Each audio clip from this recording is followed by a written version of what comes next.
Hey guys, it's Natasha Herbert and I'm back with another video. And in today's video, I'm actually gonna review an e-bike that I bought off of Amazon. It's the Amyet G60 e-bike. It ran for about like $549 and then plus shipping, it was $250. So in all, I paid about $800 for this bike.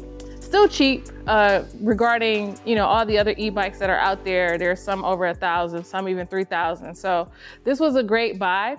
I want to talk to you guys about the pros and cons of this bike. I've been riding it for about a month now. I review a lot of tech things so you guys can make an informed decision on your purchases. All right, so let's hop into the review. So this bike has a very powerful motor. The torque on it is crazy and it gets up. Like it really does get up. It gets up to about, when I was riding it, about 34 miles per hour, which was great. Granted, you're driving along cars and all of that. So it's nice. It's very nice.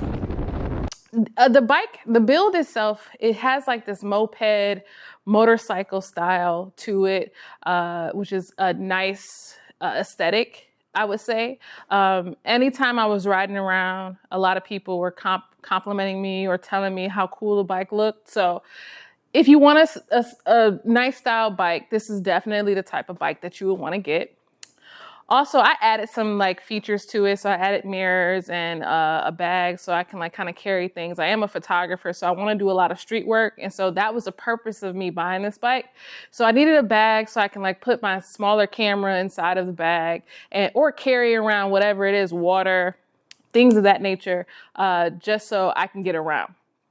Now, let me just talk about all the positive and the pros of this bike. Now, like I said, it's fast, it's powerful. It was cheap. That was another good thing. It's another, I review a lot of cheap things on this channel, but they're quality. It's a very good quality bike. Now, when I first got it, it came about 90% assembled. So that was great. Didn't have much to do but put on the front fender, the handlebars, and the pedals. And so that was great. So the cons about this bike is that it is very heavy. Now, I live in a more lofty, apartment style building. And so we don't have an elevator. So we have to carry this bike up the steps, or I have to carry it solo up the steps. And it's a pain. I'm not going to lie to you guys. It's a pain. I tried to work out something with my landlord. Didn't work out where I could have it on the first floor, but that didn't work. So I have to carry it every time. So that is a big con about this bike. It's very, very heavy. So I will say when I was riding it, another con would be that the suspension, it is very noisy when you're riding over bumps. So I'll show you guys an example of that in this video that I was filming of me just kind of riding over bumps and stuff.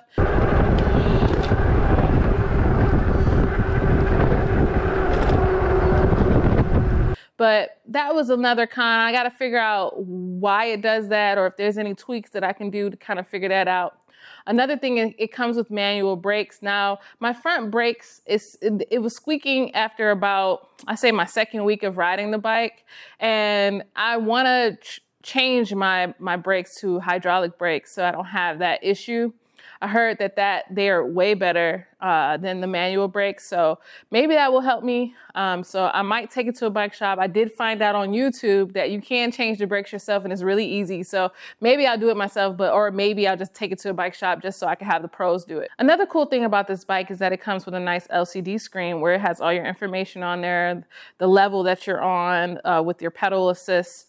And another cool thing is that you can just see the information like your trip, how long you were riding a bike and all of that. So that's cool. And it's a nice little screen. It's not too big. It's not intrusive for the bike.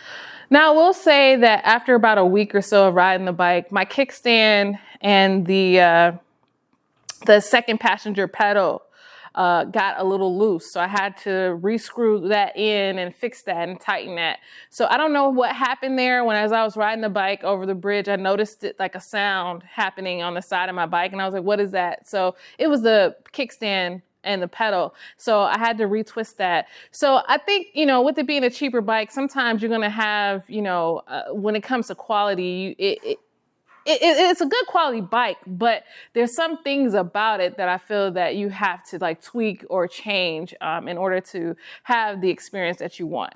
Another cool thing about this bike, it comes with right and left turn signals and a brake light in the back. So that is cool. I will say that after riding it for long periods of time, that the seat, your tushy gets a little uncomfortable. So I would advise getting some sort of gel cover or seat cover so you can enhance your ride experience. I am in the midst of buying a seat cover right now, just so I can just have, because I will be riding it for longer periods of time, and I definitely want my tush to be comfortable while riding. So final thoughts. So the reason why you may want to get an e-bike is because it's eco-friendly. You can commute back and forth to work or wherever you're going. For me, I'm using it for street photography. So I want to get around the city, take pictures. So that ease is very good for me, instead of getting in the car, driving around, and then trying to, hop out the car, take a picture and then go. So I think you just have that freedom when you're on a bike. And I think that's really cool. So that's the reason why I bought it. E-bikes can get you further. They can get you to a further range. Even once the battery dies, you can still use your pedals. So that is also cool too. So if you just wanted to ride it, get that exercise in, that's cool. So in all, you should get an e-bike. Whatever e-bike that you choose. This one is cheap and it's great. It's very powerful. And over time, we'll see how it does. I will be, riding it more, and I will be checking back with you guys and letting you know what it is. But in the next video, I'll talk about some of the accessories that I bought for this bike. If you have an e-bike or if you're considering this one, let me know down in the comments what you think. And until next time, peace.